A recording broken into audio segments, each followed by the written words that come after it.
Boas-vindas para você que chegou ao meu canal e obrigado por ver minha postagem. Eu sou o Norba e vou te contar 3 casos reais e marcantes em que a lei do retorno ou lei da atração me ajudou, com o dedinho de Deus, obviamente.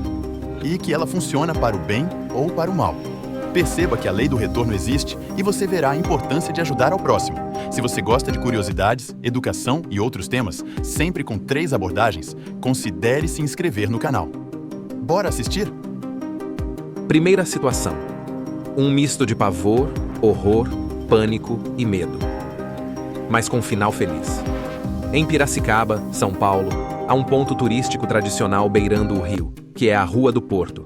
No início da década de 90, aquele local ficava tomado todos os domingos, com muita dança, lambada, povo jovem e comes e bebes. Certa feita, eu e um amigo nos afastamos um pouco do agito para degustar aquela planta que parece orégano, se vocês me entendem.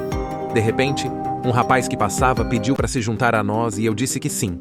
Logo em seguida, um grupo de mais ou menos 4 policiais civis surgiu de trás do banco onde sentávamos, anunciando presença. Mas eu tive tempo de engolir o orégano. Um deles, famoso na cidade pela brutalidade, tentou a todo custo impor uma responsabilidade de algo inexistente no rapaz desconhecido. Mas eu afirmei, várias vezes, que ele passou por acaso, e que aquilo que não mais existia era meu e minúsculo. Mas isso despertou uma fúria assustadora no policial que citei, sendo que ele mandou todos saírem, menos eu. Foi neste momento que teve início uma situação estarrecedora para minha pessoa, pois ele se abaixou próximo de mim e simulou encontrar, embaixo do banco onde eu sentava, um pacote plástico com uma quantidade imensa de orégano. Se é que vocês entendem. Era meu fim, pois enquanto eu negava, ele gritava que aquilo era meu e já se preparava para me algemar. Mas Deus me atendeu, pois fechei meus olhos e clamei mentalmente por sua ajuda. Detalhe importante: naquela época eu trabalhava numa secretaria de curso de uma universidade.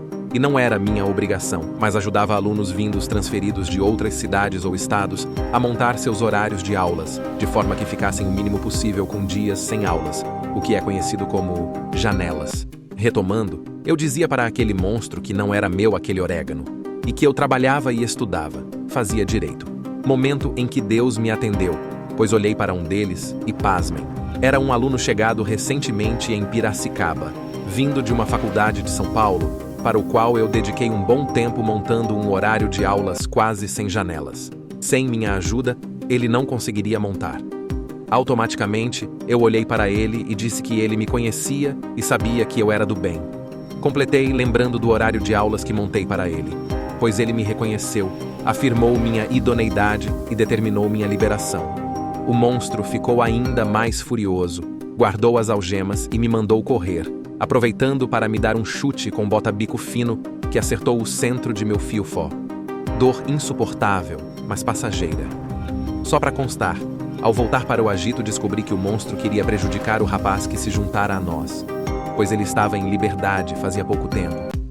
Quando eu frustrei seu intento, a fúria foi direcionada a mim. Se você gostou deste post, por favor, dê um like para o vídeo ser recomendado a mais pessoas. Obrigadíssimo. Abraço do Norba e bora ver outra manifestação da lei do retorno.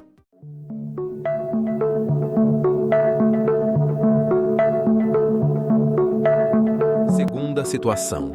De 20 a 720, num piscar de olhos. Em 2011, eu já não suportava o tempo que levava para chegar ao trabalho, pois gradativamente demorava mais. Devido ao aumento no número de automóveis em circulação na cidade, resolvi voltar às origens e adquirir uma motocicleta.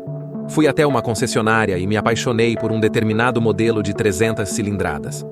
Imediatamente aderi ao sistema de consórcio. Dei um lance de 60% do valor total do bem e no mês seguinte minha moto foi liberada. Periodicamente eu fazia manutenção da moto no mesmo local e, enquanto realizavam os procedimentos, eu aproveitava para visitar minha amada irmã, que trabalhava num local a poucas quadras de distância da concessionária.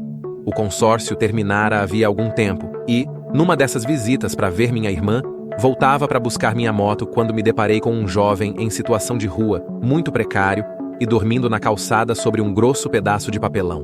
Fiquei tocado e um tipo de voz em minha mente me disse: "Dê um dinheiro para ele." Abri a carteira e tinha apenas uma nota de R$20. achei muita coisa e continuei o caminho. 3 passos adiante, a mesma voz falou mais alto. Dê um dinheiro para ele. Voltei, acordei o rapaz e lhe dei a nota de R$ 20, mas sem remorso. Surpreso, ele me agradeceu muito, mas nem liguei porque não fui eu quem agiu, mas meu coração. No dia seguinte, quando cheguei do trabalho, encontrei uma carta da empresa de consórcio me avisando sobre a devolução do saldo residual de minha adesão. Bastava preencher os dados do formulário anexo, reconhecer a assinatura em cartório e enviar pelo correio para ter o valor creditado em conta. Curioso ou curiosa sobre o valor? Nada mais, nada menos que R$ 1.720. Redondinho, sem centavos. Alguns vão achar coincidência. Eu acredito que os R$ 20 foi a devolução de minha doação ao jovem em situação de rua. O que você acha? Coincidência ou lei do retorno? Deixe nos comentários. Adoraria saber. Muito grato. Bora ver a última situação? Abraço do Norba. Você percebeu que temas subliminares estão impressos nesta postagem? Alguns deles são abuso de autoridade policial no Brasil, mendigos na rua, carência afetiva ou carência de amor, e homofobia no Brasil. Mas o mais importante é que a lei do retorno é possível comprovar. Ou você ainda está com dúvidas? Bora ver o último e mais impressionante caso? Deus te abençoe por ver minha postagem. Terceira situação. Bandido bom é bandido vivo. No início da década de 80, eu comecei a trabalhar como caixa num supermercado em minha cidade, Piracicaba, SP. Lá, eu conheci uma senhora com nome fictício de Vânia e ficamos próximos. Em nosso horário de jantar, normalmente íamos na casa de uma amiga dela, chamada Neuza, nome também fictício. Ela morava a quase uma quadra do supermercado. Na primeira visita, fiquei estarrecido, pois era uma pobreza total. O marido encarcerado e 2 crianças para criar, mais ou menos 5 e 10 anos. Este último, o Nenê, se apegou demais em mim. Me admirava, um simples caixa de supermercado. Eu o abraçava e beijava, pois sentia carência afetiva nele. Minha falecida mama me dava arroz, feijão, óleo e outros mantimentos. A Vânia comprava proteínas, e eu agradinhos para as crianças, tipo iogurte, balas, chocô, enfim, coisas que os pequenos adoram. Isso durou mais ou menos 1 ano, pois eu saí do emprego e nossos contatos findaram. Ressalto aqui que sempre dancei muito e muito bem, tal qual uma minhoca no asfalto quente. Adorava ir numa boate de manos, chamada Paradise, onde minhas performances eram admiradas pelo grande público. Quando eu entrava, o DJ rapidinho colocava Joe Salinas, People Talk, e Taylor Dayne, Tell It To My Heart. Naquela época, final da década de 80, havia um marginal muito famoso em Pira, chamado Mengele, conhecido por eliminar adversários e policiais. Enfim, certa feita saí da Paradise e, juntamente com outros baladeiros, pus-me em direção ao terminal de ônibus. Porém, algo horrível aconteceu. De repente, me vi cercado por uns 10 manos e um deles dizendo: "Vamos quebrar esse tance." Gíria da época que significava senta. Todos estavam sedentos para me usar como elemento catártico de suas frustrações, mas eu não temia, pois era muito veloz quando em fuga. Foi quando ouvi alguém dizer: "Ninguém põe a mão nele, senão vai sobrar." Traduzindo: "Quem tocar nele vai se ver comigo." Olhei para o meu salvador e, perplexo, exclamei: "Nenê, como você cresceu?" A resposta me deixou surpreso. "Nenê não, Norba, agora é Mengele." E começou a discursar a todos que quando criança eu colocava comida na casa dele e blá blá blá. Saí por cima numa situação em que estaria literalmente por baixo, ou seja, no chão e machucado. Talvez não, porque eu corria muito. Novamente a lei do retorno funcionou para mim. Só para constar, o Nenê, ou Mengele, partiu para outra alguns meses depois, num confronto com a polícia, ou rivais, se não me engano. Conselho: procure fazer o bem sem ver a quem. Isso só pode te beneficiar. E lembre-se, fora da caridade não há salvação. Se você chegou até aqui, não faz ideia da minha gratidão. Obrigado mesmo. E que Deus te abençoe. Espero que tenha se divertido. E pergunto: o que acha de um canal com contos curtos, 5 minutos no máximo, originais e sobre temas diversos?